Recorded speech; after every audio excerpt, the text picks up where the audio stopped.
And welcome to my YouTube channel. आज के इस वीडियो में मैं आपको बताऊंगी कि जैक बोर्ड यानी झारखंड एकेडमिक काउंसिल से जो आप लोगों का सिलेबस रिड्यूस हुआ है सेशन 2021-22 यानी 2022 में जो आप लोग का बोर्ड एग्जाम होगा 12th क्लास का, उसके लिए न्यू रिड्यूस सिलेबस लाई हूँ। ठीक है, पॉलिटिकल साइंस जिसे हिंदी में कहते हैं राजनीति विज्ञान, इस विषय का है क्लास 12। इसमें 2 बुक होते हैं।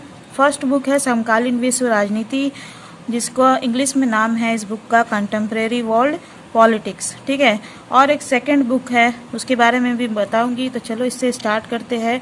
इसमें मैं आपको बताऊंगी कि कौन सा चैप्टर आप लोगों को पढ़ना है 2022 बोर्ड परीक्षा के लिए और कौन सा आप लोगों का चैप्टर हटा दिया गया है सिलेबस से। ठीक है, अगर आप लोग के पास बुक है तो उस पर टिक कर लीजिए, पढ़ने में आप लोगों को आसानी होगी। तो देखिए, समकालीन विश्व राजनीति जो फर्स्ट बुक है कंटेम्प्रेरी वर्ल्ड पॉलिटिक्स, इसका फर्स्ट चैप्टर है शीत युद्ध का दौर। ठीक है, द कोल्ड वॉर एरा। ये जो चैप्टर है आप लोगों को 2022 बोर्ड परीक्षा के लिए पढ़ना है। ठीक है, अगर आप लोगों के पास बुक है तो टिक लगा लीजिए। सेकंड चैप्टर है दो ध्रुवीयता का अंत। इंग्लिश में इस चैप्टर का नाम है द एंड ऑफ बाइपोलैरिटी। ठीक है, तो इसको आप लोगों को पढ़ना है, नहीं हटाए। ठीक है, मैं इंग्लिश और हिंदी दोनों में चैप्टर नेम बता रही हूँ क्योंकि हो सकता है आप लोग इंग्लिश मीडियम या हिंदी मीडियम वाले कोई भी हो, कोई परेशानी ना हो। ठीक है, अब देखो तीसरा चैप्टर है समकालीन विश्व में अमेरिकी वर्चस्व, यूएस हेजमनी इन वर्ल्ड। ठीक है, तो ये आपको पढ़ना है, नहीं हटा आपका। और फोर्थ चैप्टर है सत्ता के वैकल्पिक केंद्र, अल्टरनेटिव सेंटर्स ऑफ पावर। ये भी आप लोगों को पढ़ना है, नहीं हटा सिलेबस से। आगे सिलेबस बताऊं उससे पहले मैं आपको काम की बात बता दूं एक, कि मेरे चैनल पर पॉलिटिकल साइंस के जो आप लोग एमसीक्यू ढूंढते रहते हो, बहुत सारे एमसीक्यू मिल जाएंगे चैप्टर वाइज। ठीक है, तो आप लोगों को कहीं से कुछ ढूंढने की जरूरत नहीं है और मैंने पढ़ा भी रही हूँ। मैं अभी आप लोगों को अपलोड करूंगी एक एक टॉपिक वाइज, चैप्टर वाइज। तो इसीलिए चैनल को सब्सक्राइब कर लीजिएगा, बेल आइकन को दबा दीजिएगा ताकि नई वीडियोस के नोटिफिकेशन मिलते रहे। और प्लेलिस्ट है आप लोग का पॉलिटिकल साइंस 12th क्लास का, डिस्क्रिप्शन में मैं लिंक डाल दूंगी, आप लोग उस पर देख सकते हैं। ठीक है, और अच्छा लगे वीडियो तो लाइक जरूर करिएगा। अब देखो 5th चैप्टर है, 5वां चैप्टर है कंटेम्प्रेरी साउथ एशिया। ठीक है, हिंदी में इस चैप्टर का नाम है समकालीन दक्षिण एशिया। ये आप लोगों को पढ़ना है, क्लियर है। अब 6ठा चैप्टर है अंतर्राष्ट्रीय संगठन, इंटरनेशनल ऑर्गेनाइजेशन। ठीक है, इसको भी आप लोग को पढ़ना है, नहीं हटा है सिलेबस में से। अब देखो 7वां चैप्टर है 7th नंबर चैप्टर समकालीन विश्व में सुरक्षा, security in the contemporary world. ये जो चैप्टर है आप लोग का सिलेबस से हट गया है। ठीक है, ध्यान दीजिएगा, ये 7th चैप्टर समकालीन विश्व में सुरक्षा, security in the contemporary world, ये आप लोग का हट गया है। अब देखो 8वां चैप्टर है पर्यावरण एवं प्राकृतिक संसाधन। ठीक है, इसका इंग्लिश में नाम है इन्वायरमेंट एंड नेचुरल रिसोर्सेज। ये भी जो चैप्टर है आप लोगों को नहीं पढ़ना है, सिलेबस में से हट गया है। ठीक है, अब देखो लास्ट 9th नंबर चैप्टर है आपका फर्स्ट बुक का ग्लोबलाइजेशन, वैश्वीकरण। ठीक है, तो ये जो चैप्टर है इसको आपको पढ़ना है, क्लियर है। ये हो गया पार्ट ए का, मैंने बता दिया एनसीईआरटी बुक से सारा।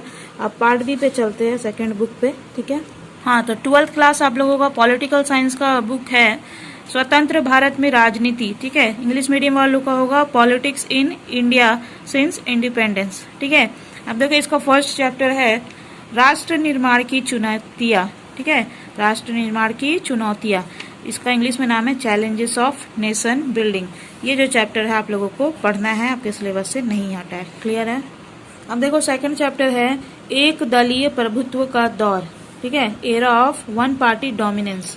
एक पार्टी ने जब डोमिनेंस किया था, प्रभुत्व किया था, उस पे ये चैप्टर है, एक दलीय प्रभुत्व का दौर, era of one party dominance. ठीक है, तो ये आप लोगों को पढ़ना है, आपके सिलेबस से नहीं हटा है सेकंड चैप्टर। थर्ड चैप्टर है नियोजित विकास की राजनीति, पॉलिटिक्स ऑफ प्लान्ड डेवलपमेंट। ठीक है, प्लान डेवलपमेंट का पॉलिटिक्स, ये जो चैप्टर है आप लोगों को पढ़ना है। ठीक है, फोर्थ चैप्टर है भारत के विदेश संबंध, भारत के विदेश के साथ कैसे संबंध है, इस चैप्टर में आप लोगों को पढ़ना है। इंडियाज एक्सटर्नल रिलेशंस, तो ये जो चैप्टर है आप लोगों को नहीं पढ़ना है, सिलेबस में से हट गया है। ठीक है, अब देखो 5वां चैप्टर है कांग्रेस प्रणाली, चुनौतियां और पुनर्स्थापना, ठीक है। इसमें आप लोगों को कांग्रेस प्रणाली क्या है, कांग्रेस सिस्टम, ये सब पढ़ने को मिलेगा। इसमें क्या क्या चुनौतियां आई और फिर से इसका पुनर्स्थापना कैसे हुआ, दो हिस्सा में बढ़ गया था, कांग्रेस हो कांग्रेस आर, ऐसे करके। बहुत अच्छा चैप्टर, बहुत इंटरेस्टिंग है। तो इसका इंग्लिश में नाम है challenge to and restoration of the Congress मतलब कांग्रेस सिस्टम। ठीक है, कांग्रेस सिस्टम में क्या क्या चैलेंजेस और रिस्टोरेशन हुआ, ये सारा चीज़ इसमें आपको पढ़ना है। तो ये जो आप लोग का सिलेबस में से नहीं हटा है, इसको पढ़ना है। ठीक है। चैप्टर 6 है लोकतांत्रिक व्यवस्था का संकट, the crisis of democratic order. ठीक है, तो ये जो चैप्टर आप लोगों को पढ़ना है, नहीं हटा है सिलेबस में से। अब देखो 7वां चैप्टर है जन आंदोलनों का उदय, राइज ऑफ पॉपुलर मूवमेंट। ठीक है, ये जो चैप्टर आप लोगों को पढ़ना है, जन आंदोलन, चिपको आंदोलन, इसमें बहुत सारे आंदोलन अलग अलग तरह के मिलेंगे, नर्मदा बचाओ आंदोलन, ये सब इसमें पढ़ना है। तो ये आपका सिलेबस से नहीं हटा है। ठीक है, इसको आप लोग को पढ़ना है। अब देखो 8वां चैप्टर है आपका सेकंड बुक का, क्षेत्रीय आकांक्षाएं। ठीक है, रीजनल एस्पिरेशंस, क्षेत्रीय आकांक्षाएं, रीजनल एस्पिरेशंस, ये जो चैप्टर है आप लोगों को नहीं पढ़ना है। ठीक है, ये सिलेबस से आपका हट गया 8वां चैप्टर। अब देखो 9th नंबर चैप्टर है, 9वां चैप्टर है आप लोगों का भारतीय राजनीति में नए बदलाव। ठीक है, इंग्लिश में इस चैप्टर का नाम है recent development in Indian politics. तो ये जो चैप्टर आप लोगों को पढ़ना है। ठीक है, क्लियर है। तो गाइस कैसा लगा ये वीडियो, अच्छा लगे तो लाइक कर लीजिएगा, मेरे चैनल को सब्सक्राइब कर लीजिएगा, और जो मैंने आपको बताया पॉलिटिकल के बहुत सारे अच्छे अच्छे वीडियो मिल जाएंगे। आप लोग और कमेंट करके बताइएगा आपका क्या क्या सब्जेक्ट है, क्योंकि बहुत सारे वीडियोज़ है, बहुत सारे प्लेलिस्ट है। अगर आप लोग बताते कि क्या क्या सब्जेक्ट है तो आप लोगों को मैं हेल्प कर सकती हूँ उन वीडियोज़ के लिंक देकर। तो मेरे चैनल से बने रहिएगा, चैनल को सब्सक्राइब कर लीजिएगा, बेल आइकन को दबा लीजिएगा। And thank you viewers for watching this video.